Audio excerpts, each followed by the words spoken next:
Gracias a todos.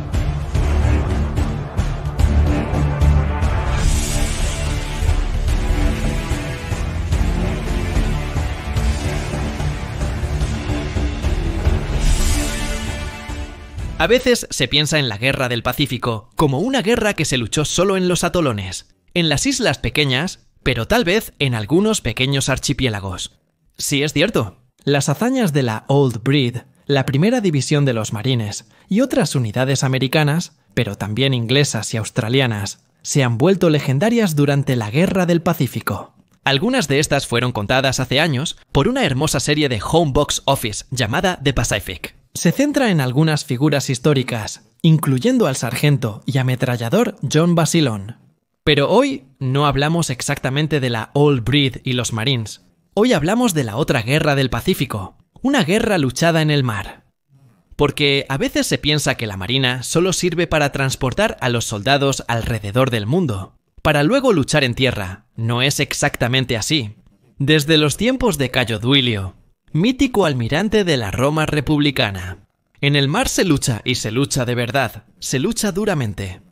Hoy les contaré un episodio particular de esta guerra en el mar, una guerra a veces olvidada, al menos por algunos de nosotros occidentales que no conocen bien las dinámicas de la Guerra del Pacífico. Es un episodio, uno de los últimos episodios del enfrentamiento de lo que debían ser las reinas de los mares, y que en cambio, por muchas razones, fueron barcos solitarios, a menudo destinados a permanecer inmóviles en los puertos o a desempeñar un papel secundario. El episodio que les relato hoy ha pasado a la historia como la Noche de los Acorazados. 1942. Segunda mitad del 42. En el Pacífico se ha estado luchando durante casi un año, desde que el Imperio japonés decidió desafiar al Imperio británico, a los Estados Unidos, a Australia y a los dominios holandeses. Para expandir su esfera de influencia a nivel asiático y más allá en un sentido imperialista, se lucha duramente y con severidad. Los primeros meses de guerra, desde el ataque a Pearl Harbor el 7 de diciembre de 1941 hasta la batalla de Midway, a principios del verano del 42, ven a los japoneses prevalecer sustancialmente sobre los ingleses, americanos, holandeses, australianos. Luchan mucho para contener el impulso cada vez más dominante, cada vez más preponderante de los japoneses, que obviamente cuentan con una ventaja inicial en términos numéricos y también de experiencia en combate. En Guadalcanal, esta pequeña isla del archipiélago de las Salomón, comienza la lucha. Justo en el verano de 1942, cuando llegan las primeras fuerzas angloamericanas para intentar expulsar a esos japoneses que habían llegado poco antes a la isla y habían decidido hacer de ella una base avanzada. ¿Por qué motivo? La posición de Guadalcanal es muy particular en el tablero del Pacífico Sur. Es como una punta avanzada que mira por un lado a la costa oriental de Australia, además de Nueva Guinea. Y por otro lado, permite mirar aún más al este, hacia Numea, las islas en aquel momento bajo el control francés, hacia Nueva Zelanda. Y entonces todo esto representa un peligro muy presente y muy arriesgado para los aliados. Aliados que intervienen con fuerza precisamente para proteger el canal, trayendo hombres, recursos, materiales, armamentos. Pero no es suficiente, porque llevar todo esto también significa proporcionar una cobertura aérea y una cobertura naval. La cobertura aérea llega gracias a lo que se llamará la Fuerza Cactus Morse, es decir, una fuerza aérea de apoyo que se basará en Anderson Field. El aeropuerto Anderson, llamado así en honor al mayor de marina Lofton Anderson, quien murió durante la batalla de Midway desde Anderson Field. Los aviones estadounidenses pueden golpear el área de las Salomón hasta Rabaul e interceptar parte del tráfico japonés. Por esta razón, los japoneses deben revisar su estrategia. Ya no pueden confiar en los lentos comerciantes que se convierten en presa fácil de la aviación estadounidense. Se inventa lo que se llamará el Tokyo Express, es decir, el método de cargar tropas y suministros en rápidos cazadores, destructores y cruceros ligeros para enviarlos directamente a Guadalcanal. Porque en Guadalcanal se juega el destino de Australia.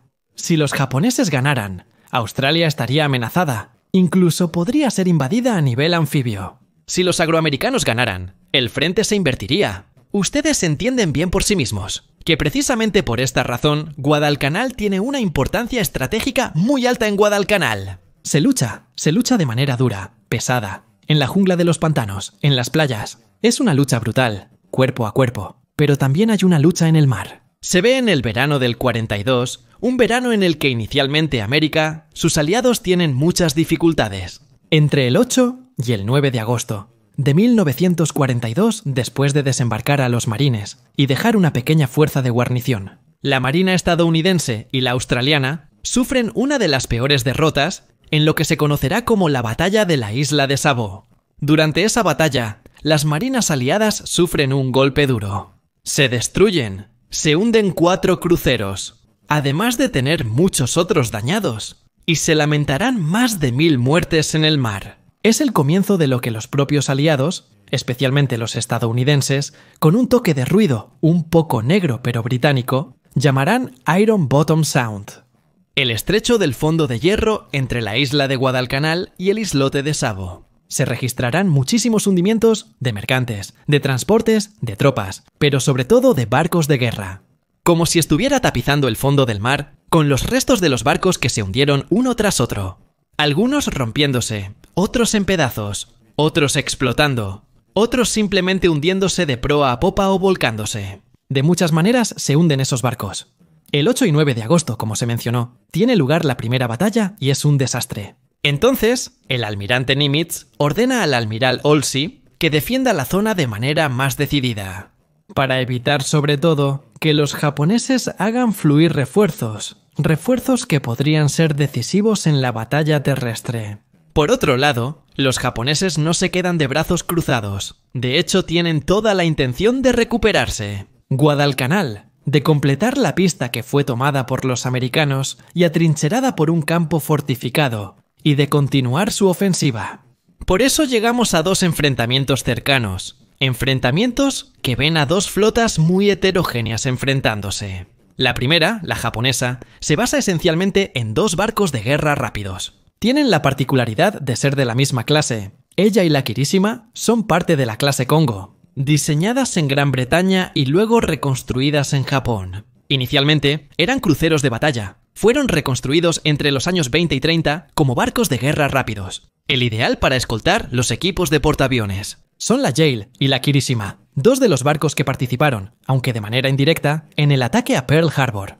No sé si lo recuerdan, pero después de Pearl Harbor, los estadounidenses, especialmente los Maridai, los miembros de la Marina de los Estados Unidos, habían hecho un juramento. No habrían terminado la guerra antes de haber hundido. Todos los barcos que habían participado en el Día de la Infamia, en el ataque sorpresa a la base naval en Hawái, Yale y Kirishima, están confiados a 2 oficiales. Muy capaz. Uno es el jefe de la segunda flota japonesa, el vicealmirante Nobutake Kondo. Bajo él está el vicealmirante Hiroaki Abe.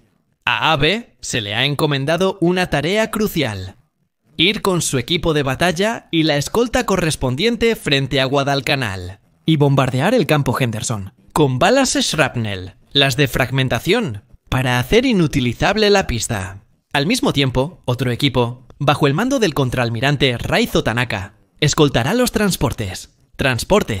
Tropas destinadas a reforzar la guarnición japonesa, y también a llevar armas, alimentos y municiones. Por otro lado está la Marina estadounidense, una Estados Unidos Navy que se ha fragmentado en fuerzas de tarea específicas para intentar controlar tanto territorio como sea posible.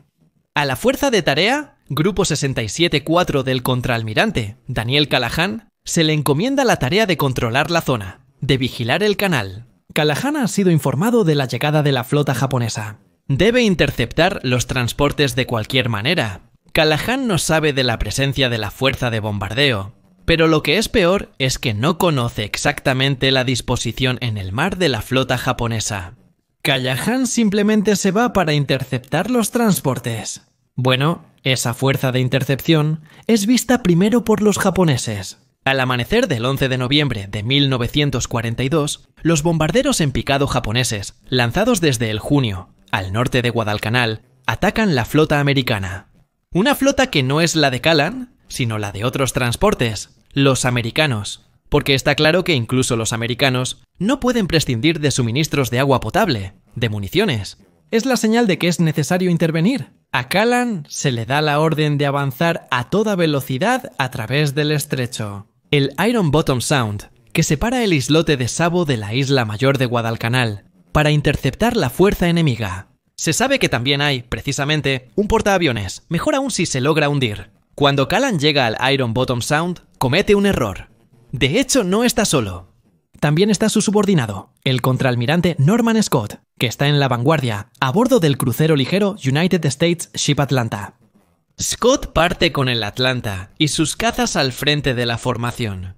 La guía debería actuar como explorador, y no se da cuenta Scott, que está liderando toda la flota estadounidense en medio de la formación de bombardeo japonesa. Toma un tiempo entender lo que está sucediendo, también porque es noche cerrada. Imagina, el mar de Salomón, sin luz, oscuro como el alquitrán, agitado, no es exactamente suave como el aceite. En la oscuridad, algo sucede porque los japoneses se dan cuenta de que entre sus barcos está pasando el enemigo. De repente, se encienden los reflectores de los acorazados. Los reflectores de los cruceros japoneses iluminan una tras otra las naves de Scott, que son bombardeadas sin piedad. Los artilleros japoneses todavía tienen a bordo en las torres. Las balas shrapnel ni siquiera tuvieron tiempo para cambiarlas con las perforadas. Claro, la perforada sería mejor para atacar otros barcos, pero la shrapnel todavía hace grandes daños. Callahan, desde atrás, ve la escena y decide intervenir también. Ordena a todos sus barcos que maniobren las piezas y disparen. No puedo disparar más. Es necesario enfrentar al enemigo e impedirle que cumpla su misión. En la pelea que sigue, si deben, de todos los colores. Un marinero. Un poco después dirá: es como una pelea en un bar, pero una pelea particular, que comienza cuando alguien apaga las luces y todos los presentes comienzan a golpearse sin piedad. No puedes entender a quién estás golpeando y por qué. Los mismos estadounidenses se dan cuenta. El buque insignia de Callan ondea las piezas y dispara involuntariamente al United States Ship San Francisco contra el Atlanta, que es identificado como un barco japonés. En el bombardeo de Atlanta muere Scott y todo su estado mayor en el puente. Son golpeados de lleno por los disparos de un barco amigo. No le va mejor a Callahan, que es apuntado por los grandes calibres japoneses que devastan el United States Ship San Francisco y matan a él y a sus oficiales. Sin una guía, el San Francisco se desengancha, sale de formación. Las otras naves se convierten rápidamente en una verdadera presa para los barcos japoneses más grandes, que comienzan a bombardearlas sin piedad y se hunden una tras otra.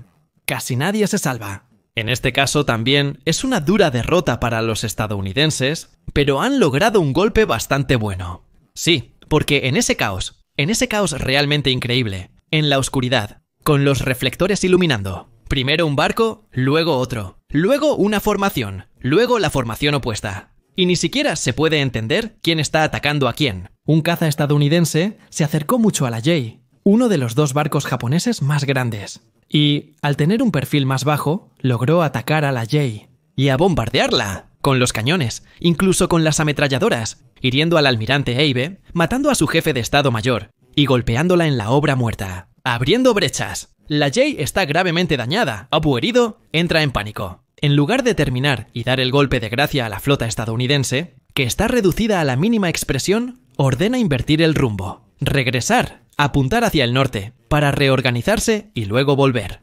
Por esta razón, Abe es duramente criticado no tanto por su superior Kondo, sino por Isoroku Yamamoto. Él, el comandante en jefe de la marina japonesa, el hombre que es una leyenda. ¿Cómo se le permitió a Abe regresar? A pesar de tener una clara superioridad en el mar y no destruir la flota estadounidense, habría asestado un golpe, quizás mortal, incluso de manera indirecta, a la guarnición estadounidense en Guadalcanal. Por esta razón, Abe es transferido a tierra y en su lugar va al mar, Kondo, que no toma el mando directamente del Kirishima. La Jay, a lo largo del camino, ha sido hundida. Y los mismos japoneses. Irreparable, demasiado herida, el viejo barco es hundido por sus dueños en el camino de regreso. Queda la Kirishima, que de todos modos es un buen barco. Ha sido bien reconstruido y está dirigido por hombres expertos. Por otro lado, los americanos están ansiosos por tener una gran revancha. Y han pasado poco más de 24 horas. El 13 de noviembre, la nueva operación de la Marina Imperial japonesa zarpa.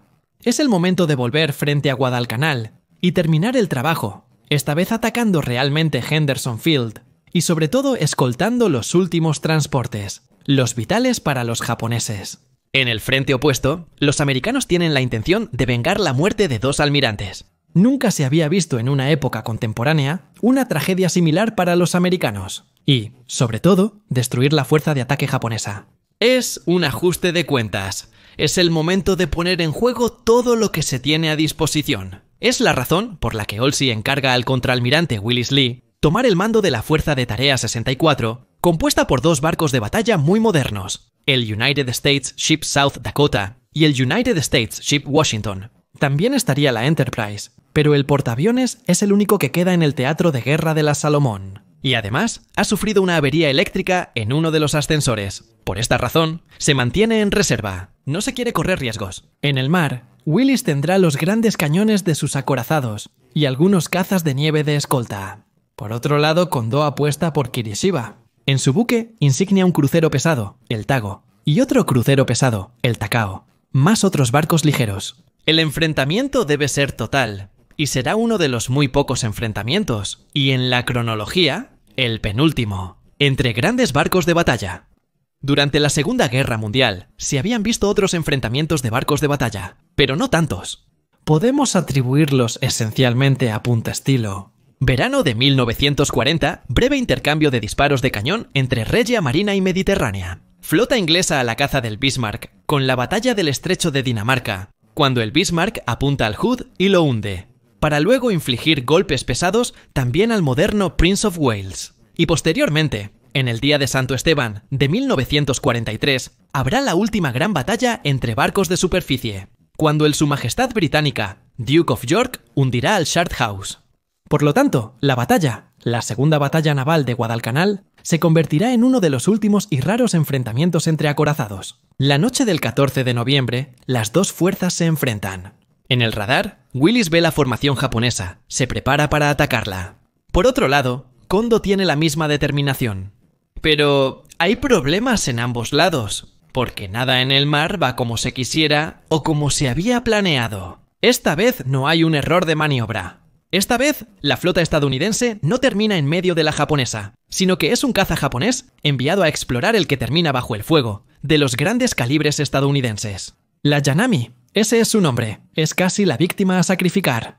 Está adelante de toda la formación, porque los japoneses no tienen radar, y todavía deben confiar en los centinelas. La Yanami termina bajo el fuego americano, pero tiene tiempo para disparar, lanzar torpedos e informar a Kondō de la situación. Cuando, en ese punto, a pesar de saber que hay 2 acorazados americanos, o al menos eso es lo que le informan, no se rinde y ataca. Ordena a los artilleros que apunten a los barcos, pero solo ven uno, el United States Ship South Dakota, que mientras tanto ha tenido una falla eléctrica que la ha inmovilizado sustancialmente. La South Dakota es un barco moderno, bien equipado, con cañones principales de 406 milímetros, pero está inmóvil, no puede defenderse, no puede hacer nada. Afortunadamente, es un barco muy bien construido y absorbe los golpes de los japoneses sin sufrir demasiadas consecuencias.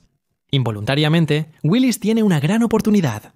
Para los japoneses, la Washington es como si hubiera desaparecido en la oscuridad de la noche. No la ven. Y es precisamente una Washington que, aprovechando que los japoneses están atacando el otro acorazado, se coloca a una distancia óptima, blandiendo sus torres y dispara. Dispara más. No puedo. Dispara a toda la flota japonesa. Vomita sobre los nipones. Esos proyectiles de 406 milímetros, que son enormes. Si vieras una de las cámaras de lanzamiento de proyectiles dentro de las torres de los últimos acorazados que quedan, los que se han convertido en el barco museo. Bueno, realmente podrías entender cuán grande es un proyectil de 406 milímetros, cuánto pesa y cuánto puede destruir. Aquí los proyectiles comienzan a llover sobre los barcos imperiales, uno tras otro. Y es entonces cuando Kondō se da cuenta de que ha subestimado al enemigo. De que se ha dado cuenta de que el segundo acorazado estadounidense no había desaparecido. No se había ido, solo se había desviado de su trayectoria. Pero es demasiado tarde. La Washington dispara, dispara, dispara y golpea. Golpea a Davide Giappone, y golpea especialmente a la Kirishima, que comienza a sentir los golpes, increíblemente, dirigiendo el tiro. Más que el radar de Washington, es el de South Dakota, que mientras tanto está recuperando energía. y después de un rato se recupera, logra moverse de nuevo. Kondo, sin embargo, sabe que no puede hacer otra cosa. Su misión es casi suicida. Debe no solo atacar a los americanos, sino también mantenerlos ocupados para que los últimos transportes, 4 barcos que partieron anteriormente de las bases japonesas, no sean encontrados por el frente americano, o, peor aún, por la aviación americana. Debe mantener ocupados a los americanos hasta el agotamiento, y el máximo esfuerzo japonés termina poco después de las 3 de la mañana. Le Yanami ahora es un casco humeante. Se abandona. La Kirishima ha recibido tantos golpes que ya no puede mantenerse a flote. Todos los sobrevivientes a bordo son trasladados a otro destructor de torpedos y luego se detonan las últimas cargas. La Kirishima, que ya no puede ni siquiera mantenerse a flote, está inclinándose poco a poco. Se hunde, pierde la popa, pierde la proa. Las pesadas superestructuras en forma de pagoda, resultado de la reconstrucción de los años 30, provocan su vuelco. Termina hundiéndose, no muy lejos del islote de Savo. Misión cumplida para los americanos, también porque, a primera luz del 15 de noviembre, la Fuerza Cactus identifica los últimos 4 transportes japoneses. Prácticamente han llegado a la bahía de Tasafaronga. Acaban de empezar a descargar su carga. Cuando llegan los bombarderos que los atacan uno por uno, los incendian, los destruyen. Y no solo los barcos se van en humo, sobre todo su contenido de armas, municiones, alimentos. Los japoneses, los que quedaron en guarda el canal, se ven obligados a resistir durante un par de meses más, incluso sin comida. Aquellos que sobrevivan a la batalla serán hechos prisioneros, reducidos a esqueletos humanos. Ya no tenían nada con qué alimentarse, excepto la fe ciega en su emperador y la voluntad de luchar. La batalla de Guadalcanal concluye a principios de 1943. Los marines encontrarán los restos de esos 4 transportes en Faronga. Restos ennegrecidos, carbonizados, destrozados por las bombas. Son los últimos restos de lo que fue la batalla, junto con los búnkeres, los tanques en llamas, todo lo que representó una de las batallas más cruciales y brutales de la Segunda Guerra Mundial. Y ese Iron Bottom Sound, bueno, todavía está allí. Los restos están todos allí. Se ha convertido en el paraíso de los submarinistas. A partir de los años 80, varios investigadores han realizado múltiples inmersiones en la zona en busca de los restos y los han catalogado uno tras otro. Son cementerios sumergidos. El cementerio del United States Ship Quincy, del Versailles, del Canberra australiano, del Atlanta, de la Kirishima. Representan la muerte en el mar de muchos combatientes en lados opuestos, en algunos casos víctimas de errores, en otros víctimas de actos de heroísmo. ¿Qué más decir? Si les gusta bucear, si les gusta conocer la historia a través de lo sumergido, hagan un viaje a Guadalcanal. Sumérjanme en esas hermosas aguas cristalinas. Encontrarán, bueno, ya se los he dicho, el Iron Bottom Sound, el estrecho con fondo de hierro. ¿Pero cuándo verán esos restos? Además de quedar fascinados por lo que la naturaleza ha logrado recuperar del hierro, piensen también en esos chicos que se encontraron luchando en la oscuridad, sin saber qué tenían delante y si sobrevivirían o no. Es la tristeza y la dureza de cada conflicto que niega la naturaleza de la fraternidad humana y que en cambio reafirma su lado más oscuro, el autodestructivo, el del odio, el que en el fondo nos hace mucho, mucho menos humanos.